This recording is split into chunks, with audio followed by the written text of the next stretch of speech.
শেষ। আগে স্যারকে ছাড়তে হবে। কিসের স্টুডেন্ট যেই 17 বছর একটা ছেলেকে রিমান্ডে নিয়ে গেছে। ঠিক আছে কোন জেলে না আপনার লাইভে ছাড়া তো দেখছি না ওটা লাইভ দেখছে গো ছাড়ছে না কোনা আপনারা সবাই আসিনা চাপ যাবে না একটাও ছাড়ে না আচ্ছা আমার মিথ্যা কথা বলবেন না তোর কথা তুই না আমার ভাইদের ফিরত দে শেষ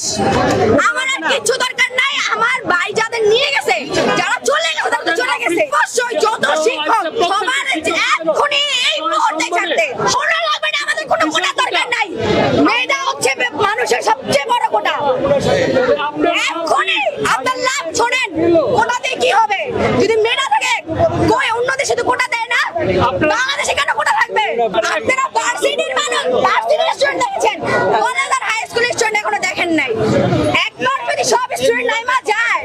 এইসব ছাত্রলীগ যুবলীগ ছাত্রদল আরে পুলিশ কেউ থাকবে না টিকবে না 4 কোটি স্টুডেন্টদের সামনে এইসব কিছুই না খালি কোন ফ্যামিলি প্রবলেম বা এইসব গুলাগুলির কারণে শুধু হচ্ছে না নাম দেবার কোনো দাবি নাই সব স্টুডেন্টদের ছেড়ে দিতে হবে শেষ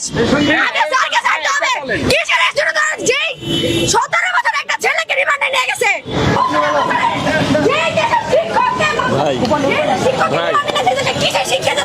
আমাদের স্যারদেরকে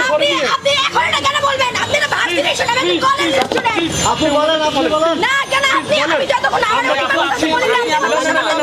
আমরা বলছি আপু একের পর এক কথা বলছি আমরা কি সবার আগে কথাটা আজকে সবচেয়ে বড় কথা ছিল মুস্তাফ স্যারকে মুক্তি চাই তারপর আরো যারা স্টুডেন্ট ধরে নিয়ে তাদেরকে এক্ষুনি এই মুহূর্তে মুক্তি দেওয়ার কথা বলা উচিত ছিল মুক্তির কথা বলেছি আমাদেরকে আশ্বস্ত করেছে প্রশাসন আপনার মুখ থেকে তো আমি একবারও শুনলাম না ঢাকায় যদি কোন স্যারের সবচাইতে বড় অবদান থাকে যে মুস্তাফ স্যার সে প্রথম থেকে শেষ পর্যন্ত ছিল কালকে তারা ধরে না বসুদিন তারা ধরে নিয়ে গেছে কোন স্টুডেন্ট প্রতিবাদ করে নাই সবাই খালি এফবিতে এসে বলতেছে কি sir free for Mustaf sir free for Mustaf sir এটা কি বললেই হবে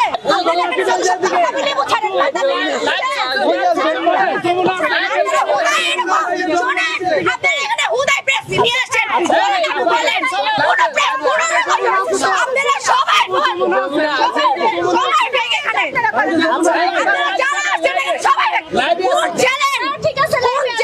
আপনার লাইভে ছাড়া তো দেখছি না ওটা লাইভ দেখছে ছাড়ছে